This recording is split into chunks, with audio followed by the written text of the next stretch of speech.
Hi, I'm Mark Morris. Welcome to another edition of our podcast, Along the Rock. My special guests today, Dan and Sandy Burke. Welcome. Thank you, Mark. Thanks for having us. And they're with, in this case, the Rock River Valley Shamrock Club, which has been around, or I guess more accurately, had been around for about 30 years. Now there's kind of a volunteer void, maybe, and financial crunch to go along with it. Tell me the story.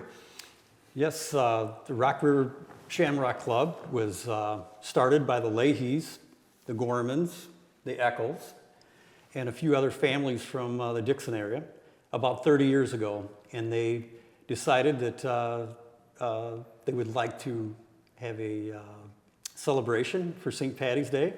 And so that was their main goal, and to spread cheer and the Irish heritage through the Dixon area. It promotes Irish heritage, and people look forward to it every year. Mm-hmm. Yeah. And as of last year, they came out in social media and also through the local paper that that was going to be their last year due to members getting older and no one stepping up to take over. And so my sister Patty Oliver from Dixon, she got a hold of my family via text and just said, hey, this is what's happening.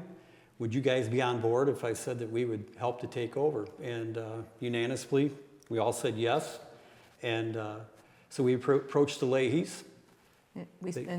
We had a meeting with them, find out. To see what it is. Give us some ideas as to what we could do, what they did, and it went really well. And so we decided for sure we're going to do this.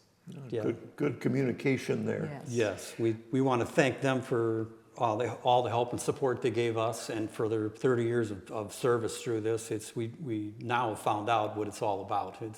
It's quite an accomplishment. Mm-hmm. I understand somewhere along the line you got a kind of a small donation to kick things off. Yes, Phil and his wife Dee approached us and said they'd like to come to one of our meetings. They came to our meeting and liked the ideas that we had, and they said, well, let's see what we can do. And they came back the next week and they gave us what was left in their treasury at the end. It was $500.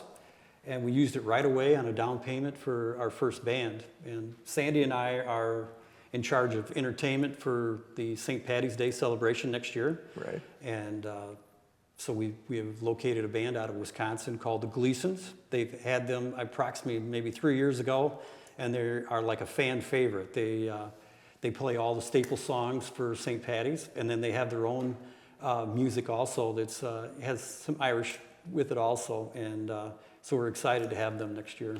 Yeah, it leads me to another question. Those bands, no matter who they are not inexpensive.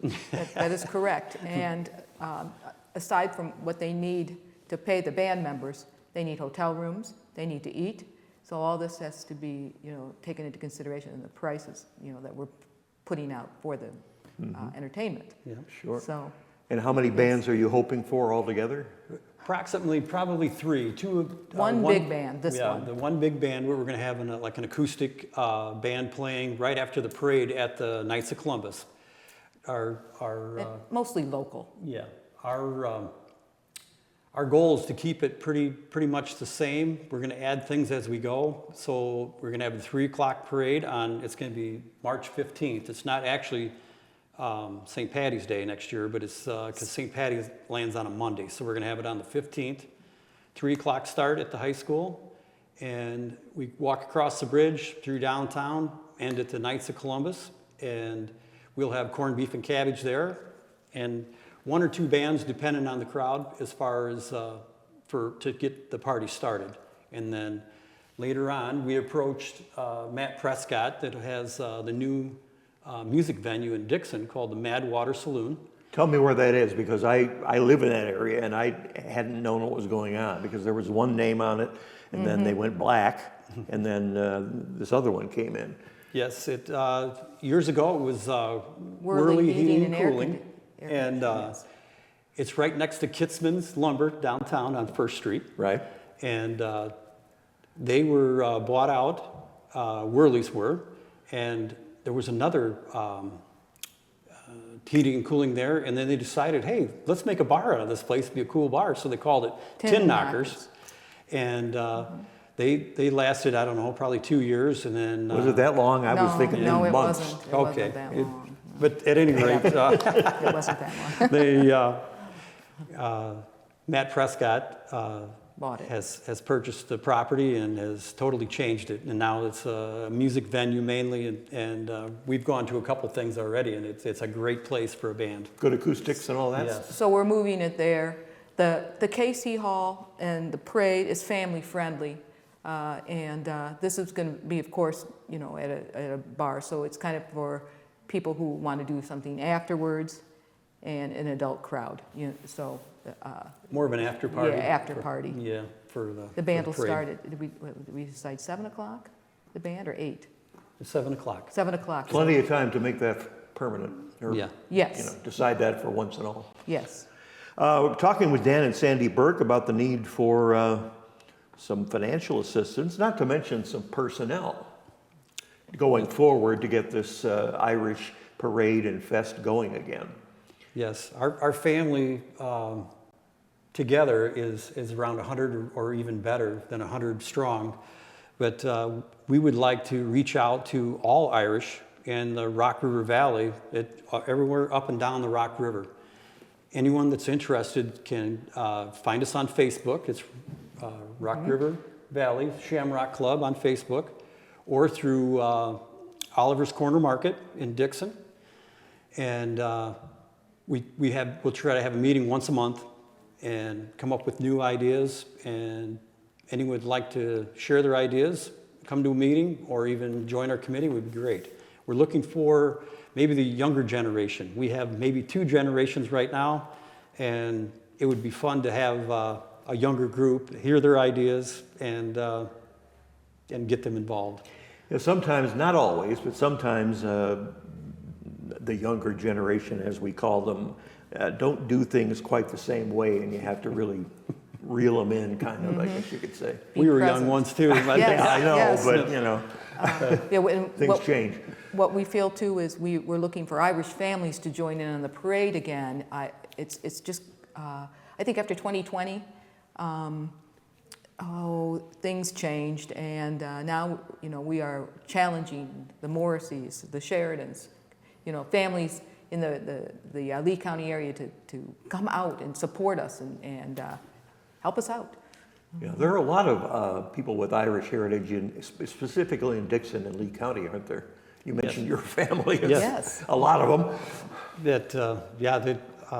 We could name off hundreds. We grew up in this area, so that's why it means so much to us. And she and I, for our 35th, we took a trip to Ireland, and it was a trip of a lifetime. It just, it's kind of funny when you go over there, you see so many faces that remind you of people back in the United States. It's, Sure. Yes. So and so the heritage part is really big strong. for us. And But but as to the far drawdown. yep. And we decided to have this fundraiser because we found out what bands cost and what parades cost, what advertising costs, and we talked to Leahy's about it, what they did. They would just have small drawings, maybe a 50-50 here and there, and they said a lot of times they took money out of their own pocket, and that's big of them, and it's something that we feel that we can't afford to do. So we came up with this idea to do a drawing on. It's going to be August 17th, August Saturday, 17th. August 17th. And we're going to give away 2 pork chop meals with the price of a ticket. We're only selling 200 tickets at $100 a piece, and we're going to give away a grand prize of $5,000. Wow. And a total of $10,000 that night. So it's going to be a lot of fun, and it starts at 5:30, and the dinner, and then the drawing starts at 7. Okay, and again, this fundraiser, which I guess is for now your big one, Yes. is exactly where? At the Knights of Knights Columbus, of Columbus Hall. on 3rd Street in Dixon. And you can, right now, get drawdown tickets at Oliver's Corner Market, any board member, and the Royal Palms has them, And Madwater. and Madwater Saloon has them. So if anybody wants to buy a ticket, you can find them any of those sources. Anybody wants to volunteer to be Irish for a day, where do they get a hold of you? Or anybody in the committee, I guess. Through our Facebook. through our Facebook page is Rock River Shamrock Club on Facebook, or even an easy one is stop in with the Oliver's Corner Market, talk to either Patty or Tim Oliver, and they will take your name down and let you know when our next meeting is going to be. But I think everyone knows a Burke in Dixon. It just my mother lives hard down to on avoid. First Street. Yeah, it's it's part of being Irish, I guess. But. Yeah. All right, we've been talking with Dan and Sandy Burke from the Rock River Valley Shamrock Club. Their big fundraiser for next year's parade and celebration didn't happen this year, as you've just heard. But August 16th, which is what, next week or the week after? 17th. Yeah, the 17th. Oh, sorry, the 17th. 17th. Correct. We have 1 week left and very few tickets, but if you get a hold of board members or Oliver's Corner Market, the Royal Palms, or Madwater Saloon, we'll find a ticket for you. But they're going quick. Yes, with only 200, so Yeah. that makes it a little easier. Venue, the KC Club in Dixon. And there will be another spot on West 1st Street, right next to, as Dan said, right next to Kitzman's. And I guess those are the important things you need to know. But pitch in. This is, everybody wants to be Irish. Especially, That's what they say, isn't it? on St. Patrick's Day. Yeah, on St. especially. Patrick's Day especially. Corned beef and cabbage and all the green beer you could find. Yes, exactly. So, thanks, folks. I appreciate it. I have a mission statement I'm Oh, going okay, to read sure. since we're wrapping this up. And it's the Rock River Valley Shamrock Club mission statement. It's mission statement 317. We'll provide the shenanigans for you all to dance the jig, parade around, eat a bite, and raise a pint. Our goal is to maintain our heritage and tradition. That's a good one. That is a good one. Covers it all. All right. Well, that's another edition of Along the Rock. I'm Mark Morris, and sure hope you can join us next time.